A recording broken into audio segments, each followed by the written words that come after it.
been the one getting a lot of recognition. He's playing solid once again, and they are able to play some varying styles. I'll be super interested to see if they go with more stuff like Ryze top and more carries for Huni, or if they just go super standard in this first game against Cloud9.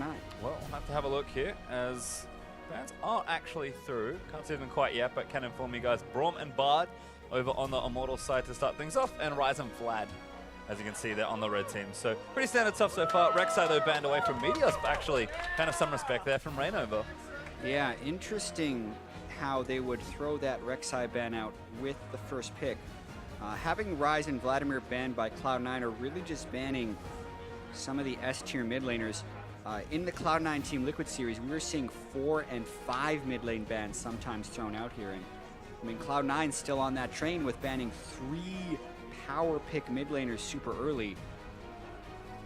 Question is, what does that leave for Immortals here with that first pick?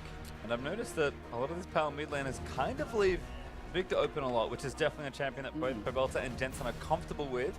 Not sure if they want to blind pick it though, although it's relatively safe in that situation. Yeah. Really going to flash us Rumble, but who knows what their first pick's going to be from Immortals. Yeah, I personally feel like Victor's the best available mid laner still, but it's just so uncommon that you'd see that first pick. The Karma has really been the first pick if it's not banned for most teams in the North American LCS, and Immortals is no different here. Yep, could play it mid, of course, with Pobelter, but likely the support for Adrian.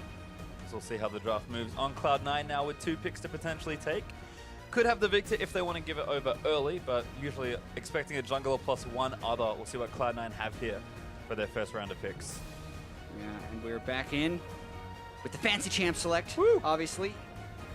The Karma pick shouldn't have caught Cloud9 by surprise. It'll be, I think they should actually take Victor early here, only because it's been Pobelter's far and away best champion. And then one other pick would, they could very safely just pick an 80 carry here as well if they really wanted to, without giving too much away for their team composition. But clearly a lot of discussion going on as they're taking quite a long time to decide these 2 picks. Yep. Sneaky, of course, a very strong utility player, so we'll take a utility 80 carry. Looks like Sivir is going to be the lock-in. Thresh also locked in there for Bunny FuFuu, so really real comfort picks for the Cloud9 bottom lane. Yeah, at the same time, there were 2 support bans already thrown with the Braum and the Bard, and Karma had been picked away early, so they don't want to give too much away. That kind of tells you they don't really have many power picks in this particular matchup. No marksman had been picked or banned on the board, so Sivir would be the highest tier there. And Thresh is pretty much just a comfort pick for Bunny FuFuu. Yep, seems just fine. Probably comfortable in the potential Karma plus 80 carry matchup, so Cloud9, if nothing else, will likely split that lane. Immortals, though, 25 seconds to line up these next 2 picks. They could also take the Victor as well if we do think it's as important as these teams might indicate. Definitely a pick for Pobelter, but maybe jungle here for Reignover. Rek'Sai banned away is actually going to go to Nidalee. Yeah, a lot of options, really. We've seen Meteos wait on jungle counter picks fairly frequently. He could still go with something simple like Graves or Gragas. The picks for Immortals line up for a pretty good poke comp so far, but beyond that, can't really tell much else. Yep, I like the Jhin there. So WildTurtle going to take kind of the other big utility carry. Ashe was available, but no 80 carry wants it this time around, it feels like. And Cloud9, I guess who do they want to give the counter pick to is the next logical thing. Impact maybe will take a safe champion here. Trundle and Shen. But all the top laners are available if he wants to take that. But maybe they take the Victor now. They just say, you know what, Pobelter, if you want to take it, Jensen's comfortable with the counter pick. Let's just kind of get the next few picks going. I think it's so dangerous when you're picking a blind top laner against Huni, just because he seems to have more top lane counter picks lined up than almost any other top laner. Even though he hasn't had the same level of split he had in the spring, he's still got that threat. So I can see why Cloud9 is trying to be as non-committal as possible with these early picks, but they have to commit something right now, whether it's a mid laner or a top laner. You'd expect a jungler and a mid to be picked right here. Maybe Gragas and Victor. Let's see. There's Gragas hovered over, so it'll be a pretty easy champion for Meteos to take, and they will take the Trundle, actually. Kind of been the king of top laners in a lot of ways, at least on this patch. It has been, but we've also seen other people get successful picks off against the Trundle. Swain could have a lot of effectiveness. Some of the more damaging AP champions can do fairly well against him as well. Rumble is still on the board. It's something Huni's played a lot of, so I still feel like Immortals has a lot of options. They can flex that Karma through support or mid lane, so really, they can decide their entire team composition right now. Yep, and Immortals are going to have to finish things off, but I think Cloud9 were trying to figure out which counter pick they wanted. They seem to have given it to mid lane. We'll see what Immortals have in answer to round out the rest of their draft. Looks like they're flicking through maybe that Victor that we expected to go early, but Immortals clearly not needing to prioritize it early. If Pobelter gets it this late, Jensen's counter pick better be pretty good, because this is very obvious from Immortals. Yeah, I mean, missed out a lot of the predictions so far. I thought Victor would have a much higher priority here. Finally, if they did go with the Victor in the Rumble, we'd have something, but they actually swapped the Karma to mid lane, throw the Rumble top. Like, these are pretty bold champion selects from both of these teams, trying to switch things up fairly substantially. Well, I mean, there's a very tiny chance at Zyra mid, but I'm not going to guess it would be. It could be. Technically, Immortals still playing a couple mind games here, but I do like the Rumble there for Huni, a champion that I think he can get some traction with in the 1v1, but we'll have to see. Cloud9, though, have to answer with their last pick. Yeah, I mean, we've seen that Trundle Rumble matchup swing in a couple different directions. If the Trundle gets really far ahead, gets a lot of lifesteal, he just runs straight over the Rumble. But Rumble can obviously make a lot more plays, especially around level 6. And if you snowball ahead, Trundle can't really do much if he can't outstat you. Well, what's the pick here for Cloud9? They've really used this red side pick to their advantage, it feels like. You can see Jensen there with Coach Reaper right behind him, clearly discussing what this last pick's going to be. Yeah, they can say with a decent amount of certainty that it's going to be the Karma in the mid lane. Twisted Fate has seen a small resurgence so far this week, and this will give them a lot of pressure between Gragas, Sivir, and Twisted Fate as far as trying to make plays around the map. Well, I think Jensen, definitely a strong Twisted Fate player, but maybe having the wrong kind of flashbacks to the Liquid series, because when he played TF's a great champion, lots of control, but very easy to pick on, especially with no summoners. Reignover's Nidalee, not as brutal as a Gragas maybe early on, but going to have to definitely make sure this mid lane goes well for Jensen in the early stages. Yeah, I mean, the Karma gank support is super good in the mid lane. If they ever get Jensen's flash and Reignover is there without Meteos to counter gank, Pobelter could just flash to get the root onto Jensen, and that would line up beautifully for Nidalee Spears. So those ganks can come early and often if Immortals want to. So while the Twisted Fate will open up a lot of opportunities in the mid game, like you say, Cloud9 is going to make sure they can protect Jensen and make it so he doesn't get shut down. And again, we talked about teamwork. This is a great team to test the teamwork for Cloud9 early on with the Twisted Fate. That being said, though, double TP for Immortals, Rumble Karma, very quirky composition, but I like it. Yeah, it is definitely quirky. A lot of ability power for Immortals. It's basically quadra AP, so expect some magic resist stacking from the side. Aegis is coming? The other team. Let's hope so. C9 and Immortals fans are loud on Twitter, so now it's time to turn up the volume, get on social media, and tweet out the hashtag IMT win or the hashtag C9 win to make your voice heard. It is our match of the week, of course. We imagine there's a lot of people behind it. Love to hear your thoughts out there in the Twitterverse, so let us know. Yeah, I mean, it's been kind of a crazy day. I was expecting some best-of-3 series from the COG TSM matchup. We got to see the other stream between Energy and Fox. Those were both series that we could maybe expect going a couple games. This is another one that I expect to go 3 games, but you never know. We had that crazy long Friday night. Since then, it's been nothing but sweeps. Well, we'll have to see, because Cloud9 and Immortals will take to the Rift for game number 1. Cloud9, can they bounce back after the earlier loss to Liquid? And Immortals, we only have one question. They lost to one team. Cloud9 is not that team. Can they continue the streak they seem to have all through summer? Everyone just going to fan out now, though. Oh, bit of a meeting, though. Cloud9 actually grouping up together. Going to try and get themselves some traction around this blue area. Yeah, this could be actually fairly dangerous depending on how far they want to invade through. They were going for some early invade wards, but they decide to pull back when Impact gets to spot Huni. They're hesitant of a trap being laid, which is, I would say, worthwhile. Sneaky and Bunny FuFuu. I'm not sure if it was Sneaky and Bunny or Sneaky and Smoothie, but they had a mishap early in the final Team Liquid game on Friday night to avoid that. There was a lot of Jhin Braum aggression, which I think we've talked about for Liquid all weekend long now. Looks like though everyone's just going to chill out, put their wards down, and Sneaky hanging out in the mid lane with Bunny might be looking for that blind lane swap. Yeah, and I also think it's quite important for Cloud9, just as in a general thing, to be able to salvage this week, because coming in, all eyes were on Immortals versus Cloud9. That was the hyped matchup, the Jensen Pobelter rivalry, the constant improvement of Cloud9 versus Immortals still being very good.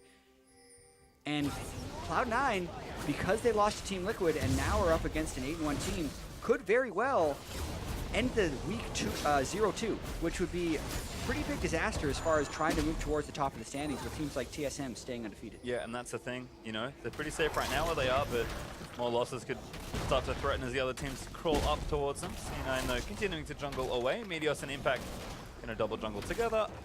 We did have that swap in place. So Huni going to get what he can up here in that top lane, but Sneaky and Bunny are going to zone him off, and we'll continue our standard lane swap. Yeah, I'm curious when Huni is going to give up on that swap, because this is actually really interesting. There's no jungle assistance. They could maybe get a flash of Adrian, maybe a kill. Yep. Going to force one out there. I mean, good flash from Adrian, but nice pressure there from C9 to force that. Yeah, this also means, though, that Huni can stick around for experience, because a lot of the times the top laner is pushed out of a 1v2 immediately, since it's a quick threat of a 3-man dive. Huni has been able to pick up basically a full level experience, but they get Adrian's flash out of it. Adrian was doing that invade because he didn't expect 2 people to be in the jungle there. Well, Huni actually hits level 2 now, so soaking a lot of XP. Actually has 2 CS to his name as well. Harpoons one away as he skills that up at level 2. Impact getting also some XP down here, but has to be ultra careful of a potential dive. Right now, though, just trying to soak what he can. No CS just yet, but at least he's getting some experience and has hit level 2 as well. So really interesting to see these top laners stick around for so long. Huni's actually still here. Yeah, and they get the ward over the wall to push him back, but definitely not your standard lane swaps. They were basically hoping that the top laners would immediately respect a 3-man dive, and now it would actually be coming from Immortals. So Impact is going to have to back away, and quickly. Yep, red buff there as well. Speed's going to land. Reignover's going to chase him in. Impact probably doesn't have to flash, but the Jensen might force it out. He will flash. Nice play from Immortals. Yeah, just the tail end of WildTurtle's route was able to catch him there. But he can quickly teleport to the other side, and now we have standard lane swap. Just Impact has no summoner spells. We're starting to see a lot of this, actually. Top lane is using that teleport late to try and get themselves into the lane swap. Perhaps an adaptation as he moves through how we expect these lane swaps to be performed, but regardless, everything's actually on time for now. So people are starting to get a bit more movement around level 1, but as you said, just some summoners burnt early on, so nothing too crazy. Yeah, and no focus early on in the mid lane, which I think is good for Jensen. He wants to be able to farm this one out a little bit early. He obviously both Twisted Fate and Karma have good gank assist when the jungler is coming. But Jensen's going to have to be careful now. Speak the devil. Oh, yeah, there's the 3-man snare in. That's an immediate flash from Jensen. Eats a spear as well, but burns the summoner. He cannot give up a kill there. Yeah, I'm really interested, though, how Pobelter decided to flash into that play, because the guaranteed kill would to be send the 3 guys, get the flash, maintain Pobelter's flash, and then on the double back, you would then be able to flash for the Karma W and get the guaranteed run on Jensen. Now, it's going to be a little bit more difficult because he will have to Karma shield himself to get in the range for the W, and that could potentially give Jensen time to gold card and walk away and make that second gank less of a sure thing. But they still get flash for flash, and depending on who's there next, there is danger. Yeah, we'll have to see just how much pressure's thrown that mid lane, but good little roam there from Immortals. At least gets a summoner out of the deal. We've swapped back, though, as Sneaky and Bunny FuFuu are now down in their bottom lane. But looks like the duo from Immortals still top, so you could just see some turrets traded here. Yeah, and speaking of ganks, like, this is another thing. Pobelter burned his flash, so now he's in danger of a Gragas gank, but there's such good ward coverage from Immortals that they're probably going to be okay. They had warded that side, and wards just expired, actually, in the blue buff jungle of Cloud9, which would have started the gank from Gragas in that area as well. So even though Meteos has the, quote, sure thing gank with the body slam flash on a flashless mid laner, he couldn't get there because the wards would have spotted him. Yeah, great vision there from Immortals, making sure they protect Pobelter, who's actually going to go back relatively early, get himself that Chalice of Harmony. So Athene's mid lane Karma, we've seen a decent amount of this. We've seen it. It hasn't won very much. The mid lane Karma that goes full damage has been a lot more successful, but you never know. He's going to do it. The new Athenes for this season can heal on the shield application. It's much more utility focused than you would expect out of a mid laner, but that is one direction to go as a mid lane Karma. I've actually kind of been waiting to see just a high income mid lane Karma go something like Athenes and then Ardent Sensor and like a Locket or something, and literally just be a high gold support. But that's probably bad. I can dream about it though.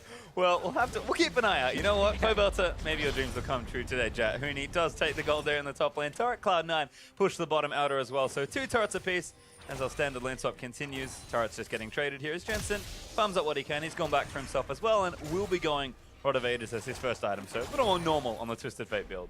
Yeah, and he needs a little bit of extra health as well, just in case he's going to get ganked. Pretty subdued early game, though, as they continue to swap back these lanes, actually. C9, clever pink ward by Meteos, as he expected something to be there based on the way that Huni backed off as Krugs have been taken. Yep, bit of a difference in jungle styles.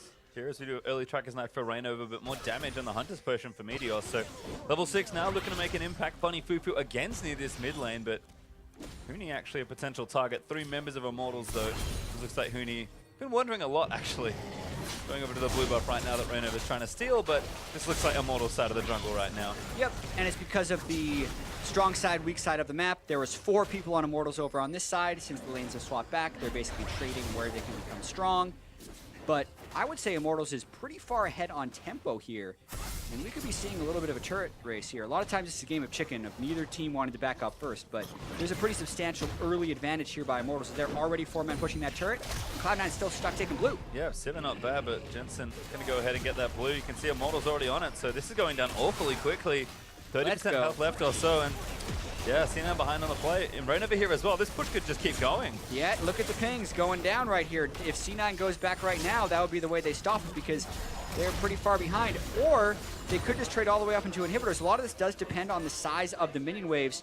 And both teams are going all in right here. Yeah. And it's really interesting how Immortals isn't sending anyone back either, so it could actually just be a straight-up inhibitor trade. All right, well, we're going to look for something because Immortals have now officially broken the bottom inhib turret. They're onto the inhib, but Cloud9 are starting to pick up pace here in this little base race. You would think they'd set someone up. They're actually pinging Nexus turret, baby. All right, well, Immortals, they're going to get the first inhib, but Cloud9 should be able to take this as well. Immortals are done. Why not keep going? Shield on the minions. 2 back now. Yeah. It's 9 minutes in. Yep. They're not going to get this, I don't think. Oh my god. It looks like they might, but FuFuu, no, he's not going to get that. It's getting close. Minion's still there. They have to protect it. Cloud9 do take the inhib, and Sneaky and Impact still pushing. C9 going to kick them out of their base. Cloud9 just going to push a wave in, but what a wacky trade. Yeah, the fact that they didn't actually get that turret, it will regenerate, but because it's 9 minutes in, that does increase the chance of a super minion wave actually killing it. So that requires a higher burden for a full-time defender on the side of Cloud9 than it does on the side of Immortals, since it does take a while for those super minions to kill through. 9-minute double inhib trade. I mean, match of the week, let's go. Yep. I mean, we talk about the macro game of both these teams. Not how I expected the first game to start, but Meteos and Bunny FuFuu might try and break parity. Peek in, have a look at the red buff, maybe thinking about Pobelter, but don't go for the gank in mid lane instead. You talked about a subdued early game. I think we're going to have a little bit more chill out time, Jat, because there's an awful lot of farming to do in these side lanes. Yeah, and this is actually going to be really tricky for Impact to clear. He started with the Spectre Scowl because he was expecting to lane against Rumble a little bit. Little did he know. Little did he know Tiamat would be awesome right now. That's a 2,000 health super minion, and Impact is doing roughly 120 damage per auto attack. So that's 18 swings. That's a lot. To get that super minion down. If that. I mean, that's not counting the armor and MR on that thing. It hurts too. You can look at Impact. He tanked it for a little bit, thought about it again. Yeah. Turret's going to help him out now, but oh man. Meanwhile, Huni on the other side with the Proto Belt is clearing much more easily. So highly favorable currently for Immortals. Huni's going to have a lot more freedom, whereas Impact is trapped in base for pretty much the duration of that inhib being there. Yep, those Rumble buffs helping out the minion clearing. So able to do that pretty quickly. C9, they're going to start this trade. Yeah, and because of the turret or the minion discrepancy, Immortals can actually send everyone here. Huni would have a window to run down, and Cloud9 has to respect that. There's no way Impact can assist this. If he teleports down, C9 loses the Nexus turret. Yep, might have been a window to take the Drake, but C9 kind of reset their map first. Sneaky's actually hanging mid lane right now, as Jensen wandered over to try and threaten around that Drake area. Impact now with the Tiamat, so things get a little bit better. Success, he can actually splash on that mega minion right there. You see the health, 2,400, 100 armor. It's a rough time, the top laners today. The most difficult of lane swaps. Although to be fair, they'll at least be getting a lot of farm. Well, they're definitely impressed that Huni's able to clear that much faster. In fact, you can see just kiting a minion back. And now another super ready to go. Yeah, and it's also eating the wave for them a little bit in the mid lane. That can be good and bad. As long as Impact is able to farm, that actually means fewer minions coming through to Pobelter. But now this is what we're talking about. Immortals, because Huni pushed out the wave so easily, can very easily go for Ocean. Well, there's the Drake over. Immortals cleanly picked that one up. Cloud9 looking for an exit kill, but aren't going to find it. It's been a lot of map movement this game. After our initial game of turret chicken. And we're still even, all things considered. Yes, the positions are different. A Drake over to Immortals is kind of the only real lead in this game, and the next one will be Infernal, but the Inhib should be back by then. Yeah. Very curious to see how this one develops, because it's been a fun 12 minutes. I know. Or if they can trade them again. And something that almost never matters, but actually mattered a lot in this game between having a Trundle versus a Rumble in lanes, is super minions at this point in the game have 100 armor and negative 30 magic resistance. So that essentially means they have they take half damage from physical, but they take extra damage from magic damage. So even if you think that like Trundle and Rumble put out the same amount of damage, Rumble's going to be doing over double damage to the minions when compared to Trundle, and that is how they've gotten so much extra time on the map from Huni. And it is starting to convert actually into a few more advantages. With this Rift Herald going over to Immortals would be another little thing they could pick up here. Again, the extended lane swap played out in a funny way, but Immortals going to collect a Drake, and now the Rift Herald buff for Huni. Huge boon to his power in the 1v1, if we ever get there, because right now they're just been farming sideways. Sneaky, it's a bullet. The forever freeze on those inhibitor lanes. Such a weird start to this game. Yeah, and this is what happens when inhibs go down early. You pretty much just get a perma-freeze, which again, if for farming is okay, yes, Huni has also been able to get a geographical advantage, but the gold lead's not there. It's just those objectives, and hard to count them just yet as far as overall gold goes. And I'm not really sure when these teams are interested in, you know, actually fighting each other, because right now it's a whole lot of management. Yeah, absolutely, and I really do believe as C9 actually managed to take. Oh, Pobelter! Big hook to the face. Stun card's gonna follow, but just some poke. They do get the turret though. Good poke and turret. That equalized a little bit, but I really do believe the inhibitor trade at the start is almost the sole reason Immortals was able to get the Drake and the Rift Herald. You also noticed that Huni was doing a really cute thing there, basically killing the super minion with his Proto Belt, getting all the little bullets to hit it at once, so it just like basically eviscerates it. And Impact, he doesn't have the same tricks. Even with the Tiamat, it takes him way longer to clear these, but it's back. This is the final wave he has to clear. Yep, very straightforward champion is the old Trundle. He's like step bashings with his club. He'll be okay. Passive kicks in. Impact gonna clear this out, and we'll kind of reset the very interesting looking map. First items have also been done, so all these 14 minutes of farming and minion management has led to Chalice done, Rod of Ages done there for Pobelter and Jensen respectively. Huni with their Proto Belt you mentioned already, and now they're Haunting guys. And Ghostblade done for Jhin with Sneaky and his Sivir almost puts up to Essence Reaver. So, you know, arms race sort of complete. Everyone's gathering their resources. Maybe we have a mid lane scuffle here as Cloud9 going to try and clear out this siege. Yeah, Jensen getting a decent farm advantage over Pobelter. I think some of that is because the mid wave kept crashing around Impact and not as many minions streamed down the mid lane for Pobelter to farm. Crazy little interactions we've seen here, but with Ghostblade being completed, with Fiends and Proto Belt being completed, I think Immortals is in the midst of a bit of a power spike since Sneaky is still working on his first major item. And we're looking to siege. Well, not get too crazy, because yeah. Jhin have plenty of ways to initiate. Jhin ulti up though, there's the Equalizer, going to try and siege it out. Meteos kind of forced to take it. Sneaky, yeah, just taking damage, almost goes down. But Immortals pretty successful there as Jensen eats the last bullet. Man, that's dangerous right there. Sneaky just, maybe he was saying he was all right. He had the spell shield for the third shot, and then by the time the fourth shot came through, nothing was going to make it through. But Immortals used their cooldowns and continue to siege. Now that the Sivir is gone, it's just the TF away. Oh, Reignover eats a hook in the face, but no follow-up there from Bunny FuFuu. C9 still clearing this out. This tower is pretty healthy still.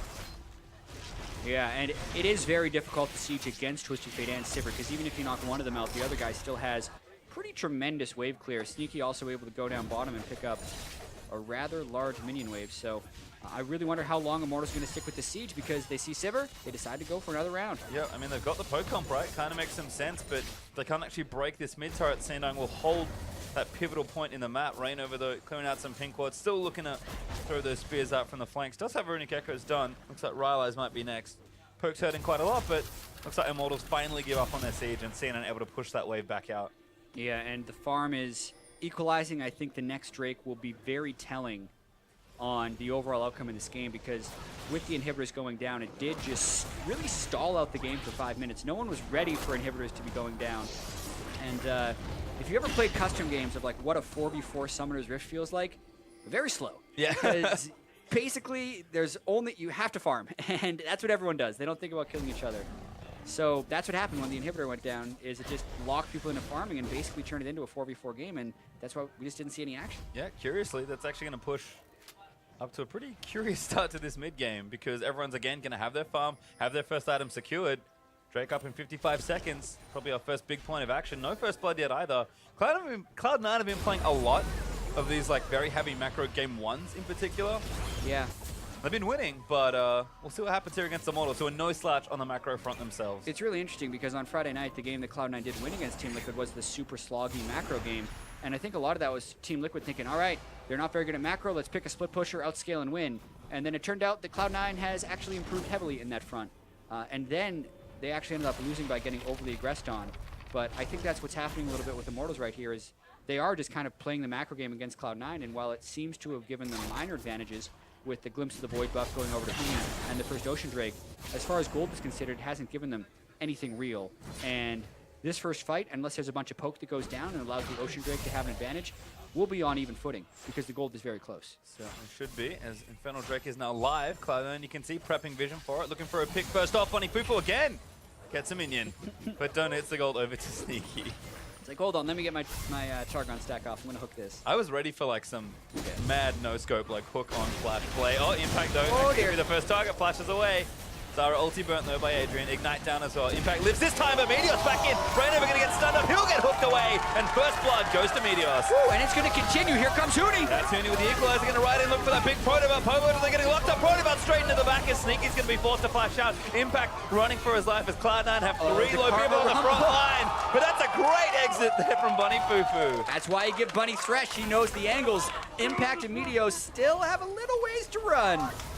Take a TP in. That's Jensen going to try and collapse, but it's actually about Pobelter, and Huni can't turn it around. Huni doing too much damage, and now Impact maybe caught out of good position. He's going to die to Pobelter. Meteos going to get caught as well. They tried to back. He gets over the line wall, and Bunny FuFuu saves him again. Oh, Adrian! He wants it, but he's going to get played out. Plants, not enough. And we're okay. Just a 2-for-1, I think, as the dust settles. Yeah, perhaps the Drake can go over to Immortals, and they might be able to get the mid lane turret right here. Very chaotic beginning to that fight as Immortals burned a lot to get out Impact's ultimate, and then with no tank still in the fight, it allowed Huni to just kind of bulldoze in there on Rumble. And the power of a level 11 Rumble is pretty legendary. It used to be the thing you do with him for Drake fights. You can see Impact is really just caught out of position while the rest of Cloud9 is trying to set up a play, and that's a terrible start to the fight for Cloud9. So Meteos still then sees Reignover, and they get a perfect combo out.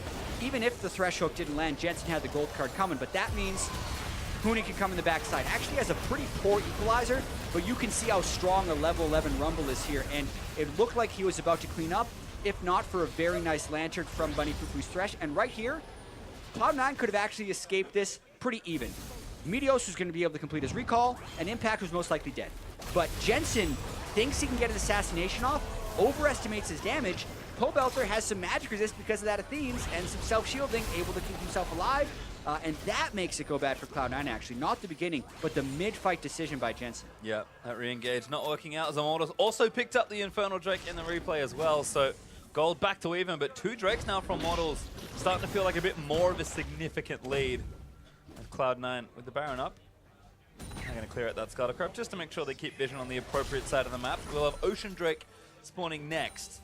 But the first big fight, not a huge one, just a couple trades back and forth, but the win does go over to Immortals, who will hold the lead just barely at the 20-minute mark. Yeah, and the Karma Rumble mid-game power spike is pretty real. It's being able to speed up Huni into these super flame spitters just feels rather impressive, but I think there will come a time where that falls off pretty substantially.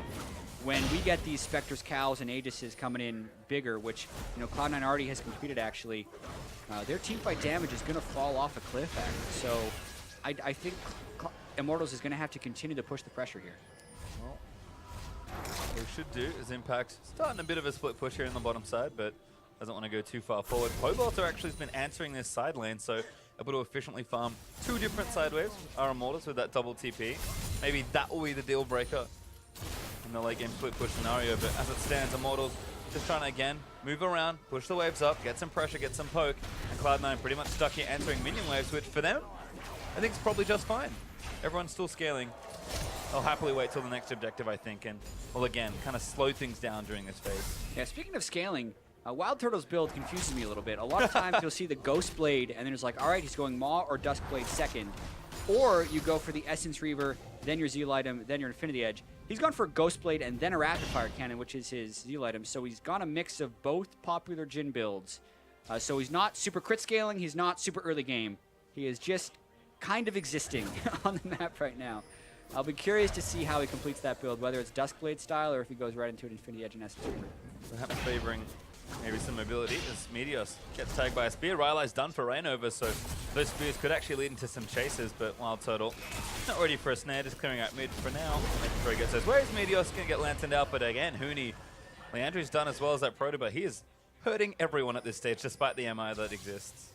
Yeah, he really is, and I think Immortals needs to continue to push the tempo here. Infernal Drake, Ocean Drake, they should be trying their hardest to siege, but to Cloud9's credit, they picked a bunch of quality wave clear, and with Spirit Visage and Mercury Treads completed for Impact, he's a pretty good split pusher, so there's a chance Cloud9 could actually just be the ones to macro game, late game this one, and even though they're down in Drakes, they could potentially outscale. Well, probably can't fall too far behind in objectives, but again, there aren't any really threatening at this stage, so Jensen is going to continue clearing out. Does have a Lich Bane, so if Cloud9 do win a fight, those turrets will fall pretty quickly to the combined might of Cloud9 as it stands again. Just clearing out wards, making sure no one gets caught.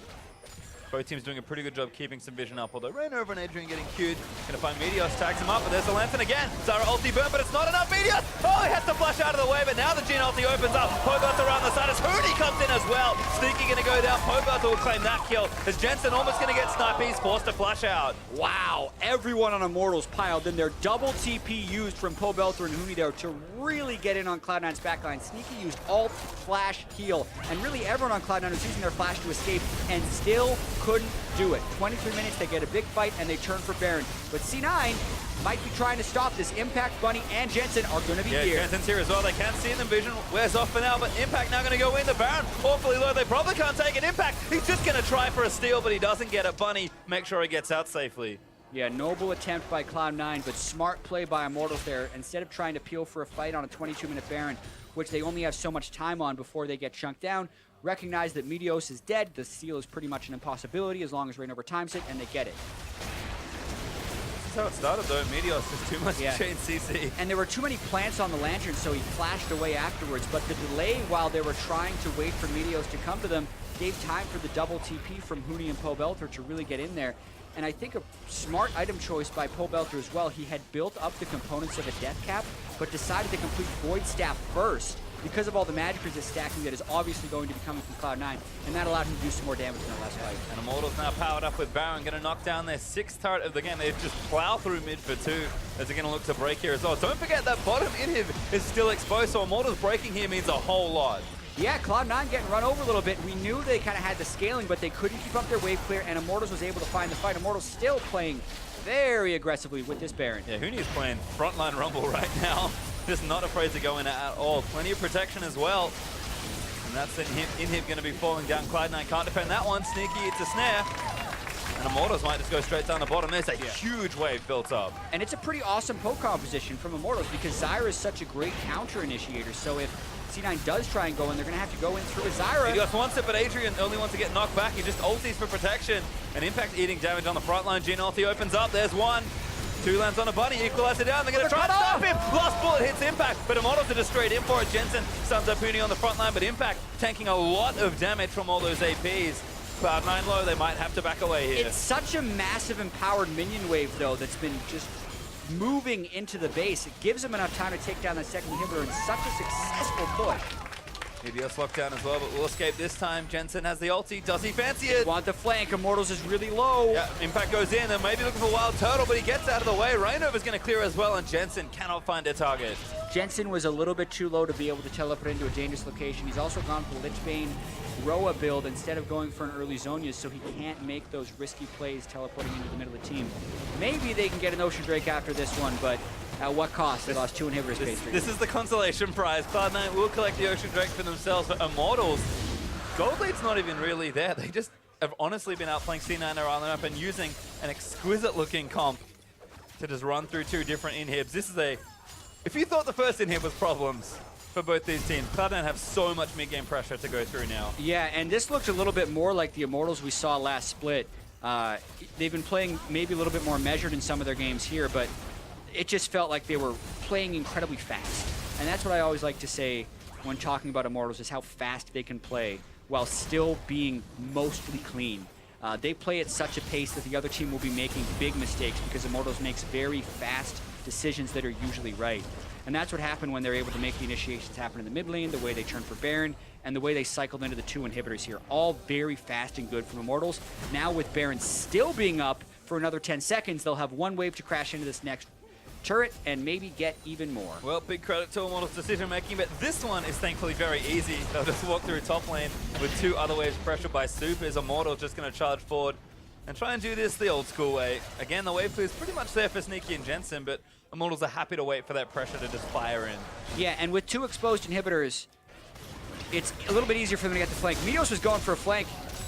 Bunny has to pull him to safety. So difficult for Cloud9 to get in safely. Yeah, I mean, Bunny has been great on the exits there with the Lantern, but kind of needed at this point because C9 do need to be checking and looking for opportunities. Jhin ulti, they're going to poke him out. Sneaky, forced to burn the spell shield and the ultimate already.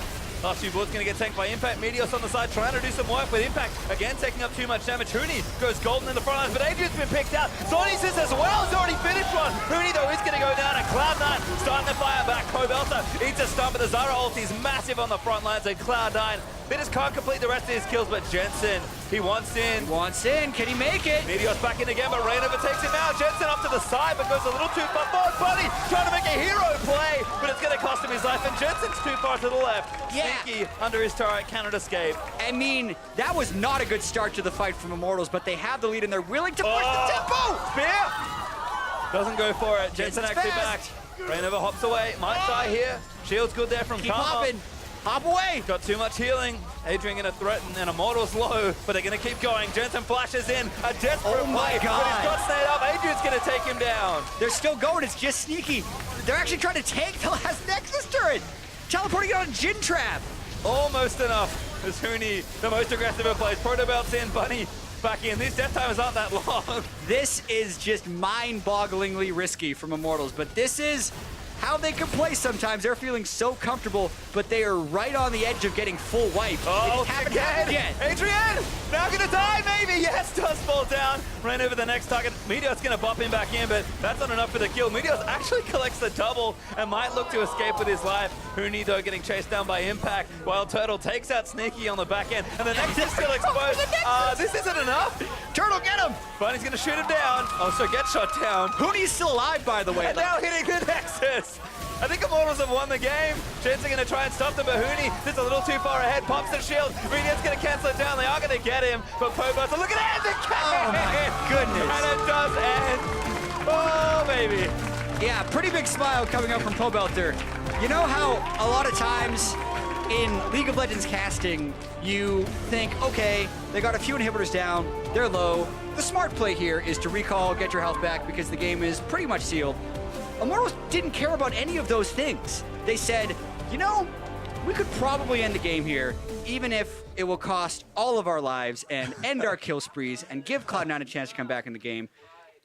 But they're Immortals. I mean... So they continued to push through. They had like one person die with Huni